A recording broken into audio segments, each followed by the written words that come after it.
Olá, meu amigo, minha amiga. Estamos de volta com mais um Portal do José. Hoje num dia de grandes solavancos na República Brasileira. Isso porque o Senado, junto com outros segmentos políticos, estão tentando emparedar o Supremo Tribunal Federal. Hoje tivemos reações muito fortes já do ministro Gilmar Mendes e do ministro Barroso numa sessão do Supremo Tribunal Federal. Além disso, outras situações estão acontecendo aqui no nosso país que merecerão aqui o nosso destaque. Dentre elas, filas que estão andando com a ajuda do FBI e também a questão envolvendo a posse do presidente novo da Argentina. Será que Lula vai ou não vai? Nós vamos analisar tudo isso aqui no nosso encontro de agora, mas antes de mais nada, quero convidar você que está chegando nesse instante ao nosso portal e não nos conhecia, para que você se inscreva aqui conosco, conheça também os nossos outros vídeos, compartilhe. Não esqueça de dar o seu joinha, mandar o seu comentário e, se puder, se inscreva também no nosso clube de membros, tá legal? Então, vamos seguir em frente. Gente, olha, se nós não tivéssemos aqui no nosso país o enfrentamento que foi feito através do Supremo Tribunal Federal, especificamente na figura do ministro Alexandre de Moraes, provavelmente eu não estaria aqui conversando com vocês. A nossa democracia, certamente, ela teria sido dinamitada, porque a reação, a contenção, a insanidade, ela veio lá de trás e que culminou até com o dia 8 de janeiro, com seus desdobramentos. A gente pode perceber o que acontece no Brasil ainda quando a gente vê uma sessão do Tribunal Superior Eleitoral, onde o ministro Alexandre de Moraes, mais uma vez, mostra que não recua diante de pressões, diante de tweets, de maledicências que são jogadas nas redes, né? Mas a gente consegue perceber bastante como nós temos ainda muitas coisas a combater aqui no nosso país. Vamos acompanhar o que aconteceu. Uma sessão lá no TSE, onde um advogado quis usar a palavra, era indevida essa utilização da palavra, porque o regimento não permite, enfim. Mas o advogado mandou, fez o papel dele, ele quis falar, né? E aí o ministro deu um certo desabafo, fazendo uma crítica aqui ao AB, que tem se posicionado nos últimos tempos de uma maneira muito ruim, muito tímida em relação à defesa da democracia e o combate a essas insanidades todas que a extrema-direita fez contra o nosso país. Vamos ver aqui o que o ministro disse. Havia inscrição para sustentação oral, essa foi indeferida, presidente? Esse advogado queria falar, né? Sustentação oral. Doutor, trata-se aqui, eu vou repetir novamente, a OAB vai lançar outra nota contra mim, vou falar que eu não gosto do direito de defesa, vai dar mais uns 4.000 tweets dos meus inimigos. Então vamos fazer, doutor, a festa do Twitter, das redes sociais. Ou seja, ele não recua, né? Embora ele saiba que vai vir essa festa, como ele disse, né? O regimento interno do Tribunal Superior Eleitoral, acompanhando o regimento interno do Supremo Tribunal Federal, conforme decisão já do Supremo Tribunal Federal, não há sustentação oral em agravos. Eu coloco em votação aqui no plenário. Alguma divergência? Então, reiteramos a jurisprudência por unanimidade do não cabimento de sustentação oral em agravos. Obrigado, doutor. Bom, segue a fila. Segue a fila. Eu não sei quem é que o advogado estava defendendo, mas a coisa andou. Bom, isso para nos dar conta de como o conflito, como eu disse para vocês, ainda está muito longe de terminar. Os insanos continuam aí a achar que conseguirem emparedar o Supremo Tribunal Federal.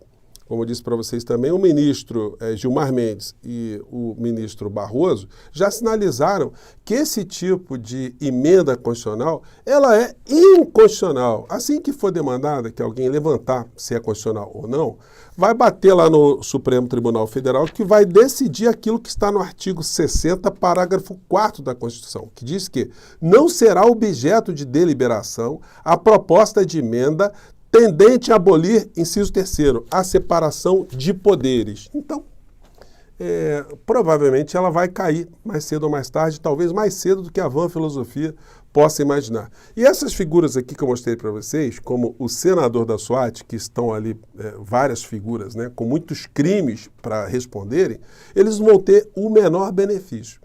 A única coisa positiva que a gente pode extrair dessa história toda é que o próprio Supremo Tribunal Federal possa iniciar um processo de autocontenção no sentido de fazer com que algumas medidas tenham mais celeridade, porque realmente Não dá para um ministro da Suprema Corte pedir vistas num processo e ficar com esse processo durante anos, enfim, e não se ter um despacho da Corte para se resolver um problema. Isso não é absolutamente nem um pouco republicano.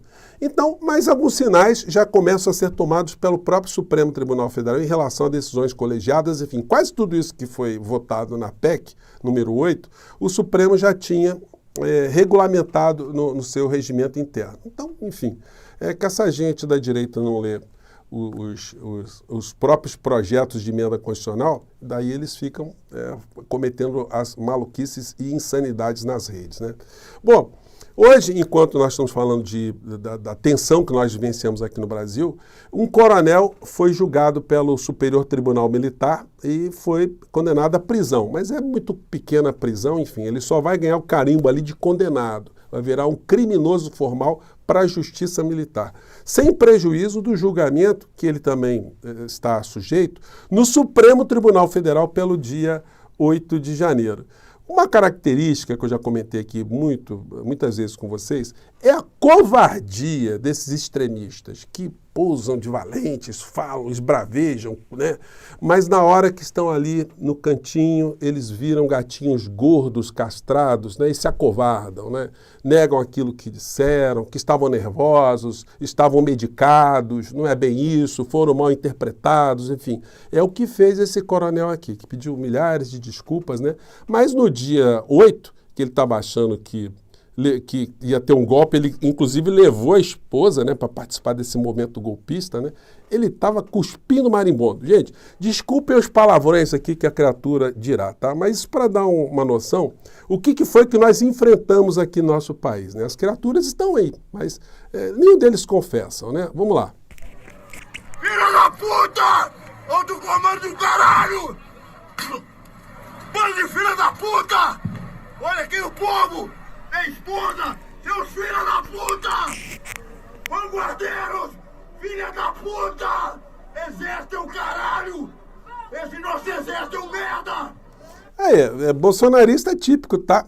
Você formado lá com Bolsonaro, o exército brasileiro tem que sofrer também alguns pentes finos, né? O que está sendo formado dentro das fileiras militares aqui no nosso país, né? Evidentemente, a gente não pode acreditar que todos os militares do Brasil são espelho disso aqui que a gente acabou de ver, né? Mas aí o cidadão aí vai sofrer as consequências, né? Bom, vamos ver as filas andarem como elas estão andando. Algumas mais rápidas, outras mais lentas, enfim. Agora a contribuição do FBI para uma fila aqui que vai incriminar de uma forma mais contundente o genocida, o inelegível aqui no nosso território, mas também fora do nosso território, porque o FBI já materializou crimes em território norte-americano envolvendo dinheiro circulando nos Estados Unidos. Então a coisa ficou mais complicada ainda para os membros e auxiliares do clã. Vamos acompanhar aqui a matéria dessa tarde da Isabela Camargo do Estúdio I. Em que as autoridades americanas firmaram um acordo de colaboração com a Polícia Federal. A apuração que eu trago nesta quinta-feira é que os primeiros documentos já chegaram à sede da Polícia Federal. Portanto, o FBI, que é a Polícia Federal dos Estados Unidos, já começou a compartilhar informações a respeito da venda das joias do acervo presidencial nos Estados Unidos. O que eles receberam até agora? Comprovantes de movimentação financeira no que diz respeito àquela recompra do relógio da marca Rolex que foi feita pelo advogado Frederico Wassef. Vamos lembrar aqui o que a gente já sabe sobre isso. O advogado da família Bolsonaro admitiu que foi aos Estados Unidos para recomprar este item valioso que não deveria ter sido vendido e admitiu que fez esta compra em dinheiro vivo, mas na declaração que ele deu, ele negou que tenha feito isso a mando do tenente-coronel Mauro Cid, que era o braço direito de Jair Bolsonaro. Agora, esses documentos que já estão nas mãos dos investigadores aqui do Brasil mostram o contrário. Eles têm elementos que provam não só que ele esteve nos Estados Unidos, recomprou um relógio em dinheiro vivo, mas que fez isso a mando do general Lorena Cid, pai do tenente-coronel Mauro Cid. Bolsonaro vai dizer o quê? Que o FBI tá mentindo? Que os americanos estão mentindo? Não, gente, não é nada como filas para andarem, né? Bom, então vamos acompanhar e vamos aqui fazer a nossa pressão para que essas filas andem rapidamente para chegar logo até a Papuda ou Bangu, né? Bangu 8. E aí, gente, uma questão, né, que está sendo discutida hoje. Lula deve ou não deve ir à posse de Milei na Argentina? O Milei, ele mostrou, como todo extremista de direita, que não tem caráter nenhum, porque ele já está desdizendo tudo aquilo que ele disse na campanha. Já está fazendo elogios ao Papa, quer ir visitar o Papa, a quem ele chamou de comunista, né, de criminoso. Ele já mandou um tweet muito simpático à China, dizendo que vai conversar com a China. Então, ele tinha dito que não falaria com comunista, que seria só com o mundo livre, que não falaria com Lula. E no programa ontem, ele foi perguntado que ele fará em relação ao Lula e à posse dele, né? E ele falou muitas coisas aqui, gente, que mostram que a vida dele à frente da Argentina tende a ser mais breve do que a vã filosofia pode imaginar. Eu anotei aqui algumas questões que eu vi na entrevista dele. Ele foi perguntado sobre as pessoas que fizeram empréstimos em peso, as pessoas que entraram em planos de habitação, financiamentos imobiliários, né? Ele respondeu, alguém colocou arma na cabeça dessas pessoas para fazerem os créditos, então elas que se virem, nós não vamos ajudar não. Isso só para vocês verem o perfil da criatura. Sobre obras que estão em curso na Argentina, ele diz o seguinte, olha, a partir de dezembro não vou pagar mais obra nenhuma. E os trabalhadores? Ele falou, lamento, se houver condição, nós vamos fazer licitação para empresas privadas adquirirem o controle dessas obras. Se não aparecer empresa privada nenhuma, é sinal que a obra era desnecessária. Então, lamento, os trabalhadores que arquem com os seus problemas, né? Que só daqui a 2 anos que a inflação vai voltar, né, a patamares melhores, enfim. Ou seja, dá para alguém que tem esse tipo de comportamento ter uma longevidade no governo? Enfim, estou só pegando um trechinho aqui. Mas aí foi questionado sobre Lula, né, que Bolsonaro iria à posse e Lula, né? Como é que ele responde essa questão? Vamos lá. Eu queria perguntar, você invitou a Bolsonaro a la Asunción. ¿Usted quiere que venga Lula? En la campaña hubo cortocircuitos, pero bueno, es un gran socio comercial. Ele falou, olha, você quer que venha Lula também? O Brasil é um grande sócio comercial, teve muito curto-circuito, né, durante a campanha. Es el presidente. Si Lula, digamos, quiere venir, digamos, será bien recibido. Está invitado. Es el presidente de Brasil. Claro, y la charla con el Papa es... E se Lula quiser vir, olha só, e aí a questão, né, que está todo mundo repercutindo. Após convidar Bolsonaro, Milei diz que Lula será bem-vindo em sua posse. Se a gente pega aqui a posse passada, quando Alberto Fernandes ganhou, e o Macri, o padrinho de Milei, perdeu, a transição foi absolutamente democrática, né? O Macri é uma pessoa de direita, mas passou a faixa aqui para o Alberto Fernandes. De centro-esquerda, Alberto Fernandes prestou juramento. Foi absolutamente democrático. Aí no final ali do que passou a faixa, né, ele fez o papel digno. Um presidente de direita abraçou ali o Alberto Fernandes, de esquerda, né, e que tomou posse. Então, o que vai acontecer agora? Agora são vários convidados presidentes, né, que estiveram na posse do Alberto Fernandes, e o que tende a se repetir é exatamente a mesma coisa. O Alberto Fernandes vai passar a faixa para Milei. Eu entendo que o Lula deveria ir à posse como presidente do Brasil para prestigiar a vontade do povo argentino. Não é para fazer agradinho ao Milei.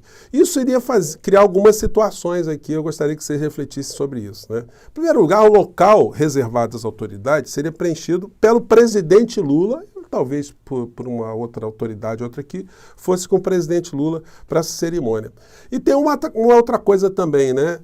No final da história, qual seria a impressão que as pessoas teriam desse episódio todo? O Lula, mesmo tendo sido agredido, se despindo ali de qualquer vaidade e prestigiando o que o cargo institucionalmente determina. O povo argentino certamente veria isso com muitos bons olhos, né? E o Bolsonaro não poderia ocupar esse espaço ali. Agora, num momento futuro, com a derrocada disso que nós estamos vendo, com essas medidas todas que estão sendo propostas pelo Milei, que não tem chance desse troço dar certo sem muito derramamento de sangue, sem conflito, sem quebra institucional na Argentina. Então, quem será sócio dessa desgraça toda que se avizinha no futuro? E não sou eu só que estou prevendo isso, né? Várias outras pessoas estão indo na mesma direção. Lula não deve ir à posse mesmo com fala de Milei, dizem ministros. A gente não pode tratar essas questões como fígado. Se pegar a opinião popular, qualquer pessoa vai dizer assim, não, acho que ele não tem que ir, não, ele foi xingado, o Lula foi xingado. Gente, o Lula já foi xingado por todo mundo aqui no Brasil. Por gente da esquerda, gente direita, até o vice-presidente, o Alckmin, também xingou. E o Lula nunca considerou isso obstáculo para conversar. Então, Lula tem a dimensão, que ele já falou isso, que ele não precisa ser amigo do Milei. O que ele precisa é representar o nosso país e respeitar a democracia argentina, comparecer na posse. Ele vai criar um constrangimento muito grande para o Bolsonaro e as pessoas que vão ali. Eu não acredito em vaias, não acredito que esse tipo de insanidade poderia acontecer lá. Se acontecer, o Lula é o menos culpado. Quem irá organizar o cerimonial será um grupo misto, né? Ainda do atual governo da Argentina, o Alberto Fernandes, que jamais permitiria algum tipo de constrangimento ao Lula, e também os que estão tomando posse agora. Festa agora, eles irem depois se confraternizarem, o pessoal da extrema-direita, aí sim, aí eles podem ir, podem colocar roupinha de Batman, o que quiser, mas aí é outra história, né? O que vale mesmo é a representação institucional do nosso país. Isso eu acho que seria muito legal se o Lula pudesse ir, vai, faz o papel e volta. É assim que eu penso. Mande seu comentário para cá, tá bom? Um grande abraço, até o nosso próximo encontro. Tchau!